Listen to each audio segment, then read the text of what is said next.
Awesome. Welcome everyone to the At the Crossroads of Climate and Housing Justice webinar. My name is Taylor Ward, she, her, and I am the Senior Manager of Education and Communications with Just Solutions. I am calling in from Yucatsland, also known as Fresno, California. This event was organized by Groundworks Consulting and Just Solutions. Groundworks Consulting is a small collective of practitioners who support leaders, organizations, and ecosystems to design and implement equitable and community-led development. Through research, strategy, and facilitation support, the Groundworks team partners with communities to advance health equity, climate justice, and shared prosperity with a focus on housing justice and community development. Just Solutions is a national organization that drives innovative and equitable policy solutions to the climate crisis in support of healthy, resilient communities and accountable democratic institutions. We ground our work in the broader movement for environmental justice and the guiding principle that communities most harmed by climate change should be leading in creating and implementing solutions. Please feel free to add your name, your organization, and your location in the chat so we can know who else is on the call with us today. Just Solutions acknowledges that we occupy the stolen land of Turtle Island, home to countless Native tribes and nations. We recognize the ongoing struggles and violence Indigenous communities face and honor Indigenous knowledge, wisdom, and activism. We are committed to supporting justice for Indigenous communities by reflecting this conviction in our work. You can check out native-land.ca to find out whose land you're on and find more tools to support Native advocacy in your area. Our agenda for today includes an overview of our recent housing and climate brief, presentations from our panelists, and we'll also have time for an audience Q&A. So if you have any questions throughout today's event, please feel free to use the Q&A box to drop your questions in, and we'll get to them at that time. Now to introduce our first two presenters. Miriam Zook is a partner at Groundworks Consulting and has been advancing environmental and housing justice through research and policy for over 20 years. She was the co-founder of the Urban Displacement Project, a research and action lab at UC Berkeley, and is widely published on the issues of gentrification, displacement, and equitable and sustainable development. Zuli Juarez is the Senior Research and Policy Analyst at Just Solutions, and she works to identify, research, and analyze existing environmental policies and practices, procedures, and laws. Zuli has over a decade of extensive experience working on various environmental, public health, transportation, and urban planning projects and policies to advance people-powered planning and policy solutions for equitable communities. And with that, I will pass it to Miriam to get us started. Thank you, Taylor. Hi, everyone. Again, my name is Miriam Zook. I am going to provide a little bit of the origin story of our brief and give you all a little context and orientation to the findings that Zuli is going to outline. So as Taylor mentioned, I'm a partner at Groundworks. We specialize in systems change in the affordable housing and community development space. And in late 2022, sort of on the heels of the passage of the Inflation Reduction Act and the bipartisan infrastructure law, Aiko Schaefer, the executive director of Just Solutions, approached us and asked us to do some research on how these two laws could benefit or harm low-income and BIPOC communities, specifically looking at them from the housing angle. They were already doing a lot of work on the energy justice angle and other elements, and they were saying, like, really, we want to dig into this and really understand how these laws can impact environmental justice communities and their housing. So she approached us both because of our background as a firm, but also, as Taylor mentioned, I used to lead a research and action lab at UC Berkeley called the Urban Displacement Project. And we had done some research about climate change and displacement, and specifically the potential displacement impacts of climate mitigation. And so, like, how investments in climate mitigation could unintentionally, displace households from their homes. So in early 2023, we set out to understand how these two laws and the infusion of billions of dollars could impact housing justice.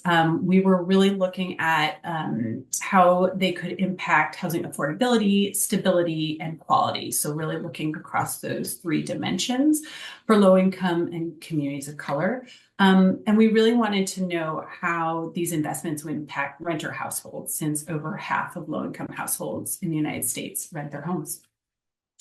And we conducted a scan of all the different programs and streams of money coming from these two federal laws to look at how they impacted those three dimensions of housing justice.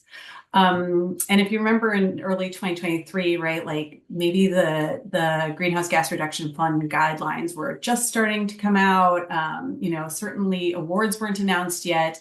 And so from at that moment in time, we were doing a lot of desktop research. Certainly we saw some glimmers of potential impacts, right? Like looking at money going to the Weatherization Assistance Program, the Green and Resilient Retrofit Program, Solar for All. But really the vast majority of the investments from these two laws, especially the tax credits and the rebates, were, probably pretty unlikely to directly benefit low-income households and especially renters. So going from sort of like the top-down approach and this kind of like very, one-dimensional sort of look at these programs, we said, okay, why don't we take a more bottom-up approach and really try to understand what's happening on the ground at the intersection of housing and climate justice, and how can learning from what's happening on the ground point us to the direction of what needs to be lifted up, and influence how we think about and act and invest in housing and climate justice simultaneously. So we set out in 2023 to interview, environmental justice leaders from across the country. Can you go to the next slide, please, Taylor? The majority we interviewed 13 leaders, majority of whom were from grassroots and coalition organizations, including leaders from East Coast, West Coast, Midwest, South, Mountain Region, all across the United States. And we asked these leaders, three of whom you're going to hear from later on, what were they doing at this intersection of housing and climate justice? How are they tracking or accessing these federal investments? And what were they seeing as the opportunities, challenges, and needs on the ground? So with that, I'm going to pass it over to Zulit, who's going to give an overview of what we learned with those interviews.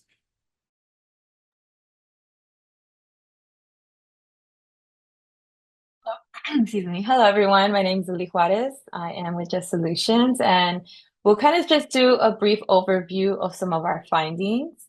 So starting off, we found that each organizations are working on a wide range of programs and policies at the intersection of housing and climate justice. And that includes from working in coalitions to advocate for specific policies and programs to monitoring, outreach, and engagement around implementation. The brief itself highlights many examples of this work across what we summarize as three categories, and that is building decarbonization and healthy homes. Building decarbonization is a growing field, and most environmental justice organizations interviewed were engaged in efforts to ensure that funding and programs to retrofit homes are designed to benefit low-income households across a range of activities, and most of those are listed on the brief. The second is accelerating a just transition and relieving energy burden. So EJORs continue to advocate for transitioning power in their state to be 100% renewable and clean. Additional work in this realm includes advancing community and rooftop solar and utility justice, work to really reduce the energy burden of, again, low-income households. And the third is that of neighborhood level decarbonization and resilience, acknowledging the harm that siloing issues and sectors can cause to the environment and society. Many leaders situate housing with a larger context of neighborhood and environmental resilience and sustainability. At the neighborhood level, EJ orgs are engaged in a range of activities such as disaster recovery and adaptation. So with these three examples, we're excited to have the speakers kind of go in and, really speak and share about the work that they're doing to address each of these issues. So next slide, please, Taylor. So while tremendous work is underway at the intersections of housing and climate justice, many challenges remain. And some of these challenges include few building decarbonization incentive programs will likely benefit renters.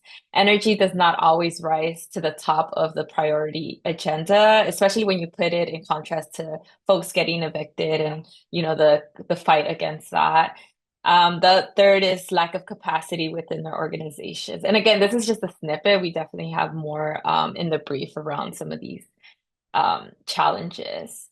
But simultaneously, EJ groups did also identify their needs to grow and deepen the work. And based on their needs, we recommend investments in things such as technical assistance and research, toolkits, and popular education material.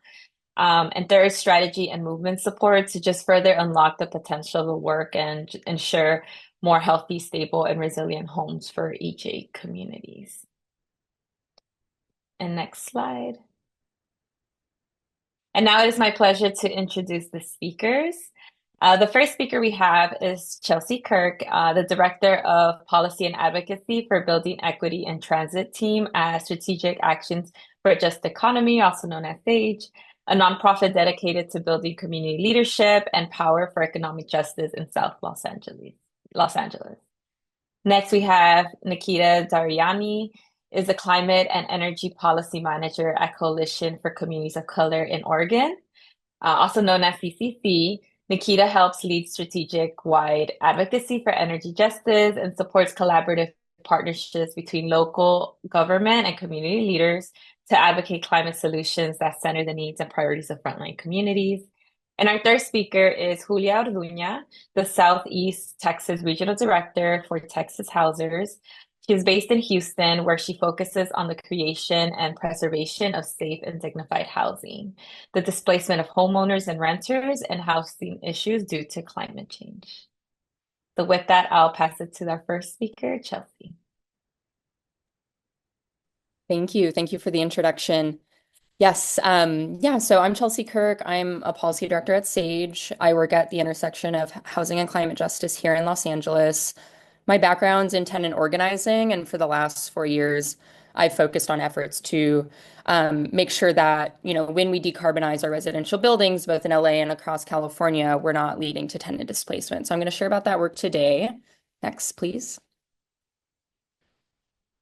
So a little bit about our organization. So SAGE is an economic justice organization. We were founded in 1996. We're based in South LA. We have a large membership base of mostly working class Latinx tenants. And our approach to housing justice brings together both community organizing and policy advocacy with three main goals: advancing tenants' rights, achieving healthy housing, and also promoting equitable land use. Next slide. So historically, SAGE has not worked in the realm of climate justice, but starting in 2021, that changed. And at that time, the LA Green New Deal, which is an ambitious climate plan that specifically sets out a goal to decarbonize all buildings by 2050, was recently published. And the mayoral administration of that time in LA was working really quickly to advance on this goal. And this goal would ultimately require landlords to make substantial changes to their rental properties. And so one of our allied organizations actually reached out to us. We had never really heard of this before. I hadn't heard of decarbonization before. And they're like, what kind of impact do you think this is going to have on renters? And at that point, we realized something pretty critical, which is that no one had really considered that question before, despite renters making up the majority in our city, almost half the state, and a significant number of households across the country. Next slide. And so here's what we learned from talking directly with our members about this, and what we actually also just knew from our experience as tenants and tenant organizers. So in LA, any policy requiring landlords to make green upgrades, whether it's energy efficient appliances or solar panels or new installation, carries significant risks for tenants if safeguards are not in place. And we identified and categorized those main risks to include: one, harassment, something we've already been seeing across the city for several years now.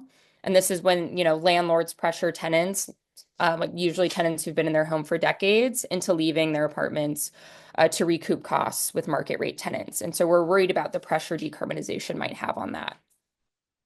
Another is rent increases as a result of landlords trying to pass on the costs of retrofits onto tenants.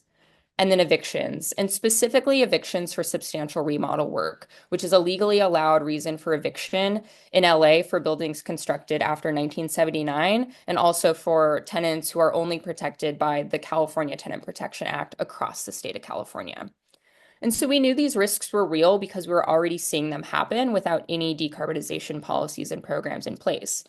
And so it's like, how then would a policy that mandates landlords to spend upwards of $20,000 to decarbonize a single rental unit, how would it not have an adverse impact on the occupants of those buildings within a landscape of inadequate tenant protections, under-enforced protections, gentrification, and escalating rents?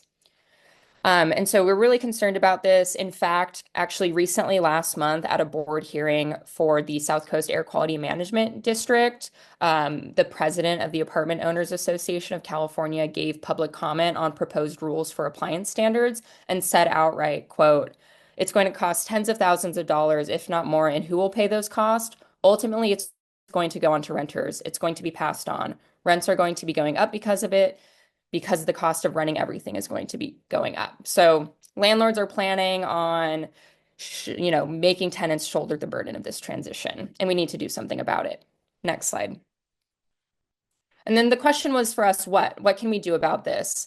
We felt a sense of urgency to act pretty quickly back in 2021. No one in the tenant world, as far as we were concerned at that time, really knew this was happening, knew what decarbonization is or what the implications would be for tenants. And the people I came across in the climate space who were talking all about decarbonization didn't know a whole lot about tenant issues. And so we put together a report, we spread the word, we organized meetings, we inserted ourselves into the policymaking process to amplify renter perspectives. And to be clear, we weren't trying to stop decarbonization.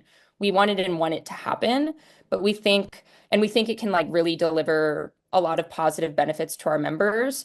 But the key for us is really making sure that renters can actually be the beneficiaries of all that decarbonization promises, both the health benefits and the climate resiliency. And so that means pushing for tenant-centered decarb. And we also knew we couldn't do it alone. So we brought together organizations working in environmental justice and in climate justice, and just in environmental policy generally. And we formed a coalition in LA called LA for Resilient and Healthy Homes. And working with these coalition partners, we started to advocate for tenant protections within decarb policies and programs. Next slide. And so one program in particular that we focused on is California's Equitable Building Decarbonization Program. This program represents one of the largest allocation of funds for residential building decarbonization in the state, and it's designed to fully fund retrofits for homes occupied by low-income residents. And so we worked really hard over several months to make sure that tenant protections were incorporated into this program, and we were actually able to achieve that. And so some of the provisions include that rent increases must be capped for 5 to 10 years, but depending on the size of the building. Property owners can't issue evictions for retrofits or related activities under the program.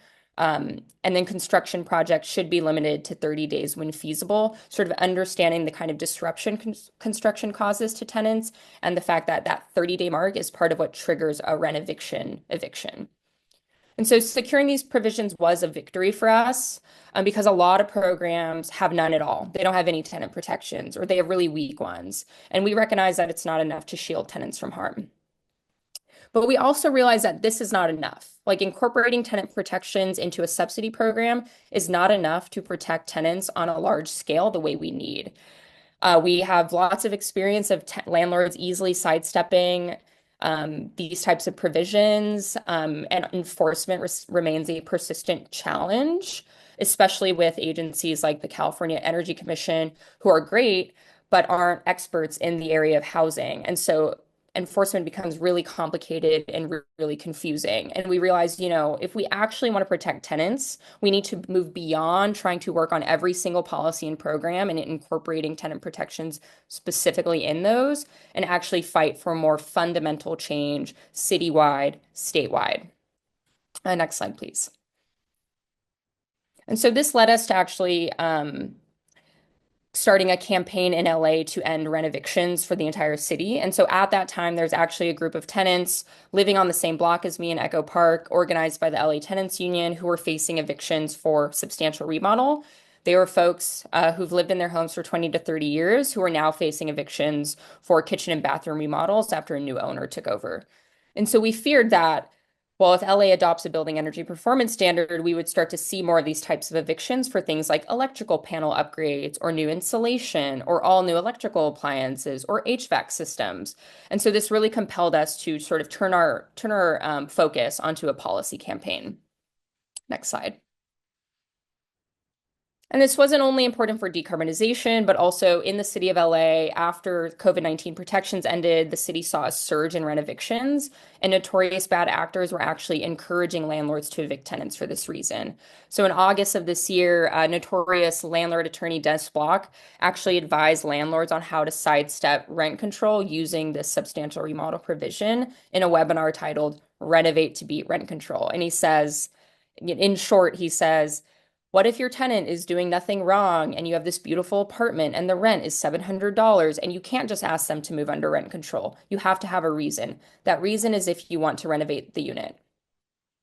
And so really worried that, once decarbonization mandates happen, Dennis Block's webinars are going to say, actually, decarbonization is now the reason to renovate your unit and then evict the tenant. So we don't want a situation like this.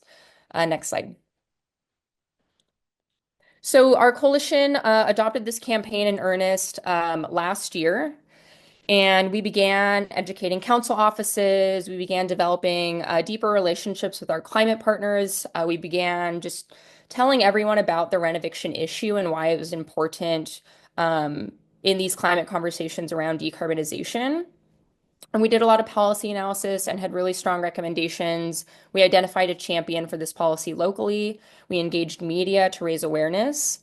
And after 9 months of organizing and advocacy, on October 29th, the City Council unanimously passed a motion to remove substantial remodel as a basis for eviction in LA. Next slide, please. So here's some photos of our victory outside City Hall and in City Hall when this was up for a vote. This was a huge victory for us. We had over 60 tenants give public comment. We had even more turnout to the meeting. Next slide. And I want to emphasize here that this victory wouldn't have been possible without a coalition of organizations spanning environmental justice groups to tenant groups working together. And so what you see on the screen here is sort of you see a wide array of support from the environmental side and climate side that we received from numerous groups beyond the coalition we formed in LA who support ending rent evictions because they understand that this is kind of an obstacle for us advancing on equitable building decarbonization in the state. And so I just want to conclude by sharing, we need climate groups to embrace the tenant cause, and we need to work together to fight for this kind of change. Coalition building has proven itself to be absolutely key for this, if we really want to have tenant-centered decarbonization. Next slide, please. And so to conclude, it feels really good that 2 years ago we went from warning people about green retrofits leading to rent evictions in LA to now being able to eliminate that fear entirely. It was a major win for our organization and our coalition, and now we're kind of gearing up to take the fight to the state level next. But it's been a huge victory for us. And thank you for letting me share.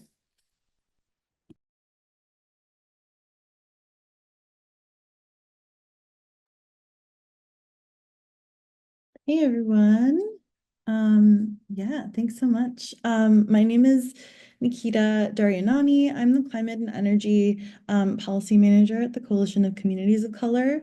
I am based on Cowlitz, Multnomah, and Confederated Tribes of Siletz Indians, or Portland, Oregon. We're a nonprofit made up of around 19 culturally specific community-based organizations working directly with communities of color throughout Oregon. The work of our member organizations span across issues that impact Black, Indigenous, and people of color, such as immigrant rights and resources, economic development, the environment, and education. And I work on CCC's environmental justice team. And so I'll talk a little bit about my work today, because to me, energy justice fits right at the crossroads of housing and climate justice. And it means that people have access to the energy in their homes and communities when they need it the most, that it's affordable, especially during climate disaster, and that it's coming from clean and renewable sources. Well, I can go on to the next slide. Oregon has made a ton of strides to these ends. In 2021, environmental justice groups like CCC and our other partners led a broader coalition made up of environmental groups and utilities and local governments and advocates in the Oregon Clean Energy Opportunity Campaign, which sought to pass 3 bills in the Oregon State Legislature. And these were all mentioned in the Just Solutions report as well. And they're listed here, and I'll go through and talk about them. They focus on the clean energy transition and utility justice, and similar, I think, to what Chelsea just raised about the importance of building broad coalitions in our movement. So we can go on to the next slide. The first bill I'll talk about is HB 2021, 100% clean energy for all. So this bill requires that our 2 biggest investor-owned utilities, PacifiCorp and Portland General Electric, or PGE, not to be confused with PG&E, just PGE, reduce emissions from their electricity sold to 100% below baseline levels by 2040, with 2 interim targets to make sure we're on track in between then. It also established a fund for community-based renewable energy projects. There have been some cool projects that have been that have received funding for construction or for planning throughout the state, thanks to that grant. Specifically not in Portland, though.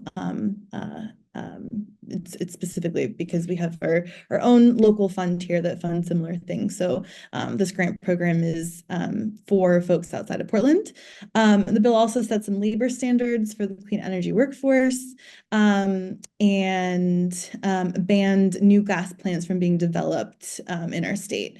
And it included the direction that anything done to comply with the standards must be done in a way that maximizes benefits to environmental justice communities and minimizes burdens.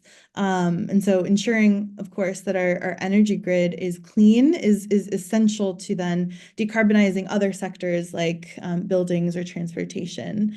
So this bill helps set a great clean energy foundation for other climate action down the road, and that we're working on now. Yeah, and I can go on to the next slide. The next bill I'll talk about is the Healthy Homes Act, which established a grant program that funds all kinds of home repairs and installations for things like air purifiers, fire hardening, allergen and lead abatement, and aspects of people's homes that impact their health, similar to what was mentioned in the report around Pennsylvania's whole home repair program that was mentioned in the brief as well. It addresses similar issues. I think, yeah, a quote that I liked from the brief was, a home expands beyond the physical walls of a building and extends into the neighborhood and the community. And so I think these 2 bills, but all 3 bills really that I'll talk about today, kind of speak to that, and speak to the importance of having a healthy home that doesn't contribute adversely to public health and human health. And then, of course, clean energy and more community-based renewable energy can bring benefits to communities and families and neighborhoods as well. I'll go on to the next slide. The last bill I'll talk about is the Energy Affordability Act. So this one allows for a separate rate class for low-income folks or environmental justice communities, or other programs like bill discounts that can help alleviate energy cost burden for folks. And so I've been focusing a lot of my time on the implementation of this bill, which has been moving very quickly and has many different moving parts at the Public Utility Commission level. Right now, we're focused on protecting people from being disconnected if they're unable to pay their bills, and from past due balances that sort of pile up with no end. In a community meeting that we held through another group locally in Portland that I'll talk about after this, we held a community workshop around energy cost burden and asked folks what it felt like, and people felt like it was being like they were being chased, like that money doesn't that balance doesn't go away. And so this bill and implementing this bill is really, there's been a lot of work done to create programs at the utility level that help people pay down those bills. We've also, of course, heard from folks that during times of extreme weather, that folks can still be disconnected if they're unable to pay their bills. And so we've been working on strengthening protections for folks to not be disconnected from their energy if there is a severe weather, or if there's like forecasted to be severe weather or really bad air quality. So protecting folks during those most vulnerable times. In the Just Solutions report, they mention utility justice as being a priority, and that's really big here in this bill. So, as well as really the other two as well. So we're working towards a world where energy utilities work for people and not the other way around. We're working to open up decision making and policy making spaces to really center the voices of communities, the way that they're experiencing their energy grid, and ensuring that those experiences are really central to the way that we're implementing policy. This bill also includes funding for environmental justice groups like ours to be part of PUC advocacy. Historically, this has not been a space that's been very inclusive or accessible. So having this funding sort of helps groups like ours be involved in the very important decisions that our state and our utilities are making. I can go on to the next slide. Wanted to talk a bit about some work we're doing locally as well in Portland around housing and climate. We've been convening a group of BIPOC Portlanders in a group that's called Build Shift, which stands for Building Community Shifting Power. The goal of the group was to collect feedback and priorities on a building policy that the city of Portland was developing. And over, a few years, really moving at the speed of trust through community conversations and team meetings and convenings with the broader community, we developed a proposal called the HEART Standards, which stands for health, equitable energy, anti-displacement, resilience, and temperature. And as mentioned, I think as a challenge in the brief, there aren't a lot of programs that benefit renters. So this proposal would apply to rental housing. And the city is now working on developing a policy around it and assessing the funding gap. So I was interested to learn from Chelsea about the work that SAGE was doing in LA to protect folks from impacts from decarbonization policy, because that's obviously at the center of our proposal here, and we're working to make that happen in Portland as well. And then lastly, education around natural gas and indoor combustion was talked about in the report as well. And this policy would also include a reporting and a notice component where building owners would need to disclose to prospective tenants if there's AC in the home, where they can find information on past tenants' bills and how much their energy had costed, and if there's a gas stove, and if there is a gas stove, disclose those health risks. And so our city government is currently in the process of changing completely, and we adopted a whole new structure and a new city council that'll be instated next year. And so hopefully, we're hopeful that they'll be open to something like this to protect folks and reduce emissions in the process. That's it for me. Thanks so much.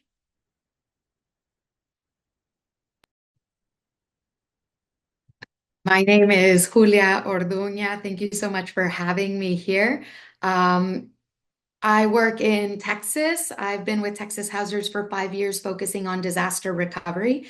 And one of the big things that we do is really connect with the community. And what we've learned that disaster recovery is really community care. And we operate at the neighborhood level. So that's where it really starts. Can we go to the next slide, please? I want to start by uplifting and honoring a lot of the people that we do this work with. Of course, this is not everyone that works in the city of Houston, but these are a lot of the people. They're the community organizations themselves and the partner organizations that work alongside them on the ground to really bring to fruition the things that they're trying to do at the neighborhood level. Next slide. So Texas Housers, or Texas Low-Income Housing Information Service, we're a statewide nonprofit that focuses on low-income housing issues. And like I mentioned, disaster recovery tends to be one of those issues, along with affordable housing development and renter rights. So I'm glad to hear the other partners are also talking about those things. We use research and information about low-income housing programs and funding to be able to better understand how these programs and funding are being utilized and provide that information back to the communities so they can take that and own it, take their agency back and have the autonomy to be able to make the changes for themselves, because they are the experts of their lives and their lived experience, and they're the ones that know what transformative change looks like. And so organizing and empowering communities is at the root of the work. And this picture here is the Harvey Forgotten Survivors Caucus. It is a group that came together after Harvey to figure out how a homeowner could get through the government-funded home repair programs. This was our very first action. We got together at the tail end of 2019, and in January of 2020, we invited community members, city officials, and city staff to walk into a Harvey home, to know what it feels like to live and breathe mold every day. And before it was cool to wear masks, we were asking everyone to put a mask on because it was so important to protect people's health, even if it was for the 30 minutes they were walking into that home. Next slide. So when we think of disaster recovery, we have to start at the very beginning. What is the reason that people cannot recover? And this inequity becomes time and becomes resource access. So the people that can recover are the ones that have money to evacuate and have money to pay for a hotel while they're making repairs. They have savings accounts, retirement funds, trust funds. They have money to make the repairs themselves. And if they don't have the money, they have home insurance. They have flood insurance. Maybe they have support systems. Maybe they have a second house they can go to. And if they're attempting to apply for FEMA programs and long-term recovery programs, they have a computer, a scanner. They probably have a bank account to receive this money much quicker. But what about the people that do not have all of this access, that they have not been able to afford home insurance and flood insurance, or have not had the funds to evacuate and have to live in a home that is falling apart, or have not built up the generational wealth that keeps their family stable after a disaster? Those are the people that tend to fall through the cracks. So what happens to those have-nots? The community comes to them and they become their support system. We can go to the next slide. So the Harvey Forgotten Survivors Caucus, as I mentioned, was a group of have-nots, people that did not have the ability to fix their homes themselves. And very quickly into our organizing efforts, the pandemic happened. So what we had to do was shift our mode of operation. And what these community members did was get on a phone call once a week, not even a Zoom, a phone call, and check in on each other and ask, how are you doing today? How has your week been? Did you make progress on your application? And what did that progress look like? And being able to talk to each other, to really learn from each other's efforts, put everybody in a place that actually expedited their own personal recovery. We did see so many of these caucus members living without floors, without walls, without usable appliances or bathrooms or kitchens.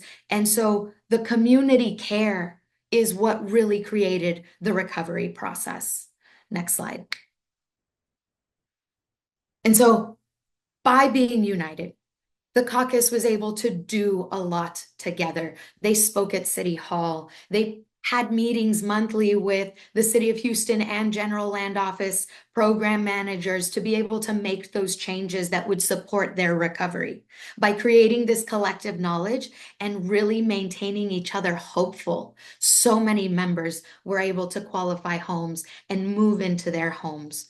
Unfortunately, not everyone was as successful as these three caucus members, and they were either disqualified because of barriers in the process, in the qualification process, or in the program themselves.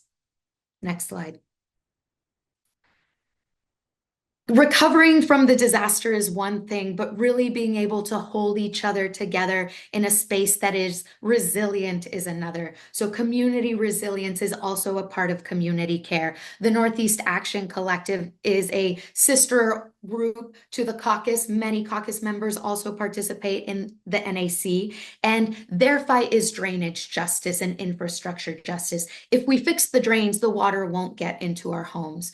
And they meet many times a month on Zoom and in person. We are a multi-generational, multiracial, bilingual, and diversely able organization that really brings the experiences of everybody to the table to come together and build that resilience. Next slide. One of the main things that we have been able to do to really beef up that neighborhood level resilience is create hub houses. So these hub houses are homes of NAC members that are placed within different neighborhoods and equipped with solar panels and additional response and recovery supplies to be able to act immediately. When the emergency management, fire, and police can't make it into our neighborhoods, we are the ones that need to respond. And so the hub captains know their neighbors, they have their roster, and they have equipments like emergency batteries to be able to distribute during power outages. And once the disaster is happening, the communication lines are on. The WhatsApp, or el WhatsApp, as we call it in Spanish, is open. We're all communicating, assessing the situation in real time, responding to what's happening, doing wellness checks, reporting damages, giving out basic resources to the people that we are connected with in our immediate spaces. And then when it's safe, we go out and we start cleaning up. Next slide. And so here, these are some pictures from this year. In May, we had the derecho storms. In July, we had Hurricane Beryl. And so what we do is start activating our networks. We give out hot food and water. We see here the generator being started. And we also see that the solar panels are charging the batteries because we're giving these out. Next slide, please. During the off season, there's still a lot of work to do to bridge that resilience. We do CERT trainings, the emergency response trainings. We do muck and gut trainings for volunteers, and they actually come into a home to take care of small patchwork, sheetrock work. We do cleanup days. So we pick specific neighborhoods and make sure that those ditches and those drains are clear to move water out. Next slide. We create emergency go bags that we give out to people. We're able to do disaster preparedness, and all of this bridging of networks builds community. The idea of community care is to increase our readiness and reduce the incidence of shock. We all have to be at the ready and know where our place is to be able to respond collectively and help all of our neighbors. Next slide, please. And ultimately, as one of our community norms talks about, we keep our eyes on the prize. All of this neighborhood level resilience and community building is to bridge to larger catapult advocacy work. We are building community scientists within our data work and our drainage investigations. We're using that data to advocate for more investments at the local level in drains. And then when we see the injustices and the discriminations because of the way that this money is being allocated, we are filing fair housing complaints. We are elevating voices at the state level and at the national level because the survivors are the ones driving the change. And so we see here a picture of us in front of City Hall, and we see a picture of myself and 4 NAC members that had the opportunity to go to Washington, D.C. to talk with so many other advocates about disaster recovery and our advocacy. And we also went and paid a visit to many of our U.S. congressional and representatives. So thank you very much. Amazing. Thank you to all of our presenters for those great presentations and sharing such wonderful insights on such an important topic. We will now be moving into our Q&A. If you have any questions, please feel free to add them to the Q&A box, and we'll be getting to them at this period. And while we're waiting for those questions to come in, I'd like to pose one. So this first question is, how are your organizations strategizing to ensure federal climate funding will benefit the communities you work with? And what does that look like on the ground? And so maybe I'll start with you, Chelsea, if you want to answer. Yeah, sure. Thank you. In California specifically, as I sort of presented earlier, we developed the Equitable Building Decarbonization Program. And this program was shaped collaboratively with our partners at the BEEP Coalition, who worked really closely with the California Energy Commission. And together they designed like a robust community engagement process where there was a lot of partnering with local organizations across regions and hosting workshops and recognized community spaces. And then that program passed. And now, as I mentioned, it's like one of the largest allocations of funding for healthy homes in California, healthy decarbonized homes. And so the hard work at creating that program has been done on the ground. Unfortunately, this program faced 400 million in budget cuts this year. And so now our focus is shifted on ensuring that what available funding is available, what funding is available is braided into this program because we think this program is so good, or to ensure that any new programs replicate the model we established. So for us, it's really about like capturing the existing funding and making sure that it goes into this, program that was like developed with a lot of community engagement and not to like a rebate program that is only going to be utilized by property owners, that doesn't have targeted funding for low-income households. So we have the model, it's just getting the funding specifically for that. Great. And Nikita, do you have any thoughts? Yeah, I think CCC in general is more of a convener in this space. So we work to connect community-based organizations with opportunities. We convene a work group of organizations with the Oregon Department of Energy to learn more about opportunities and federal funding opportunities and provide the agency with feedback on their program plans or applications or their rollout of funds at the state level, and then ensure that our organizations are also receiving information and know how to access programs. We met monthly this year and brought in technical assistance providers who can help organizations like navigate federal funding application processes, and we'll continue to meet next year and strategize around this.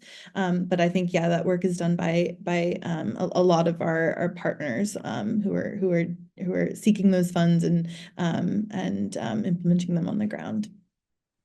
Great, thank you. And Julia? Yeah, I think the main driver of our work as far as it relates to funding is really seeing how those funds are being used and then calling out when the injustices are happening. So with the Harvey Forgotten Survivors Caucus, we were actively meeting with program managers to be able to tweak the programs to use the funds more equitably. From all of these learned experiences, we've actually created a blueprint of what it looks like from preparedness and mitigation to preparedness and mitigation to do better, more efficient, and more equitable work. And that has been done alongside with the Northeast Action Collective, the Harvey Forgotten Survivors Caucus, West Street Recovery, and we're trying to implement that into practice and get our local areas to adopt those. And then the Title VI complaint, filing lawsuits for fair housing, and ultimately, if there is a discrimination happening the way it happened with the CDBG mitigation money, and trying to make sure that that money comes back to the places that were left out and discriminated against through these larger federal opportunities. Great, thanks for sharing that.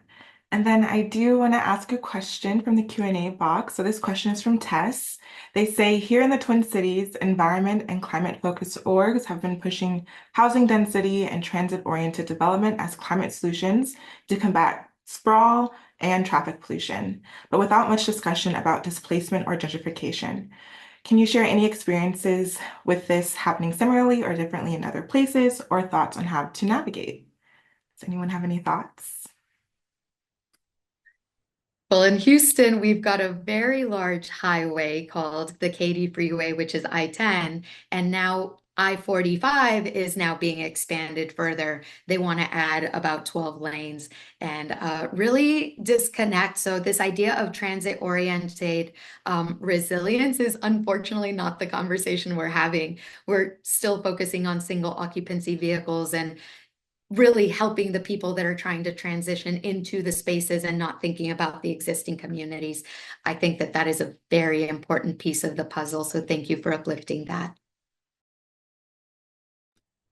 Any other thoughts?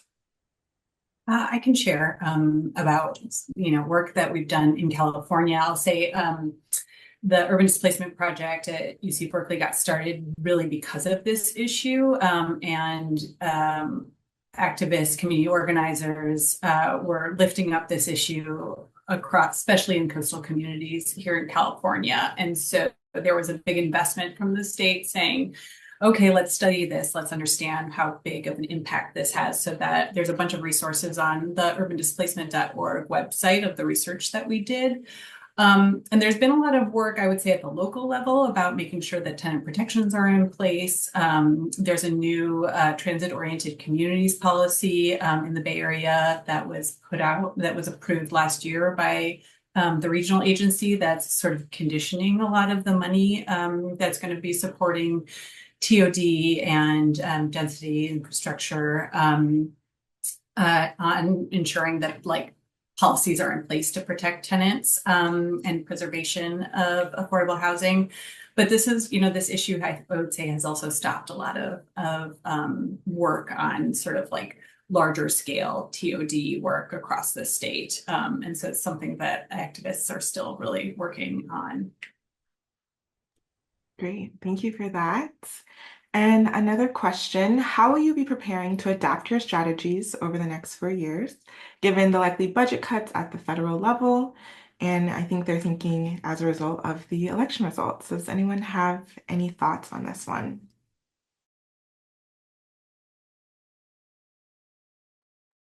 I can share. Yeah, I think for us, with the lack of funding, I mean, in California, our approach to decarbonization has traditionally relied on subsidies and incentive programs. So this funding has been really important. And I'm kind of anticipating that jurisdictions might want to pivot toward more mandates for property owners if there's not funding available to build out subsidy programs or to dedicate new funding to healthy homes retrofits. And so while this could definitely accelerate action, I think, ultimately we do need some form of a mandate to be able to meet our climate goals.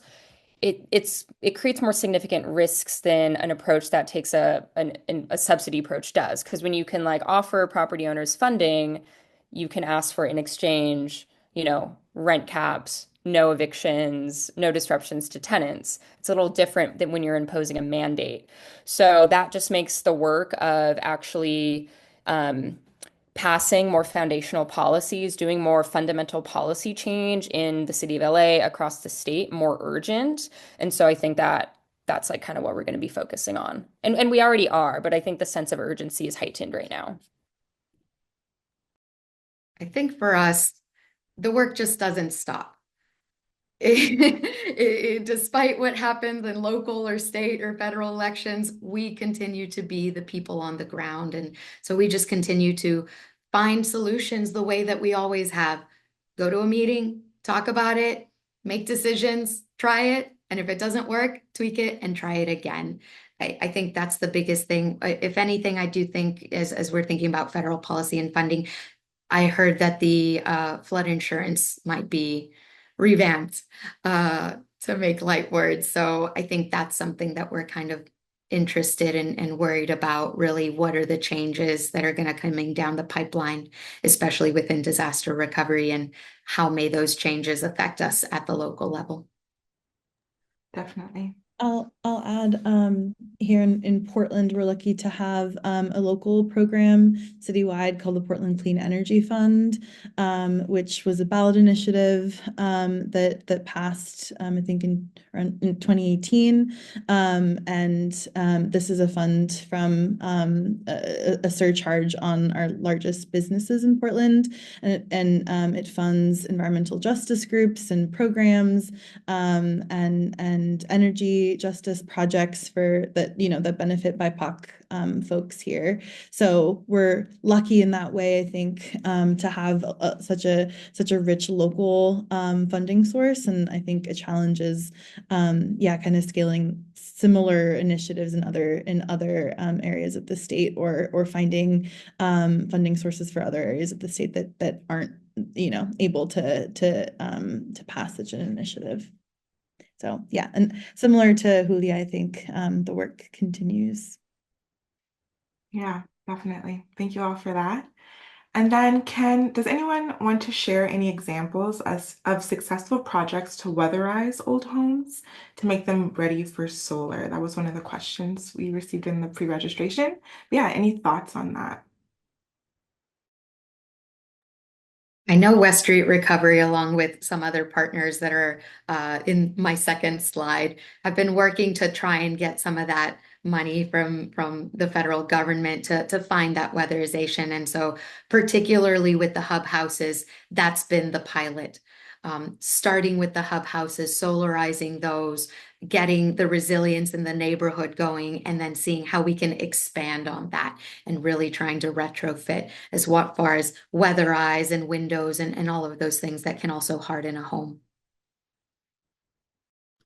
Definitely. Well, we are approaching the end of our time, and so I want to put in the chat our climate and housing brief. You'll see the link for that there, as well as our post-event survey, where you can let us know what you thought of the event, what other topics you'd like to explore around this issue, and other ways we might be able to support your advocacy. I will be sharing the slides from today as well as the recording of today's event. And if you would like to be put in touch with any of your speakers, please let me know. I'm happy to facilitate that connection. And I just want to thank our speakers so much for spending this time with us, sharing your insights and the great work that you're doing in your communities. And sorry, there's this question. What is the link? Because I will send the link and the slides in an email. So you'll receive that in the next few days. And so, yeah, thank you again to everyone for attending, and I look forward to being in partnership with you more. Hope you have a great rest of your day.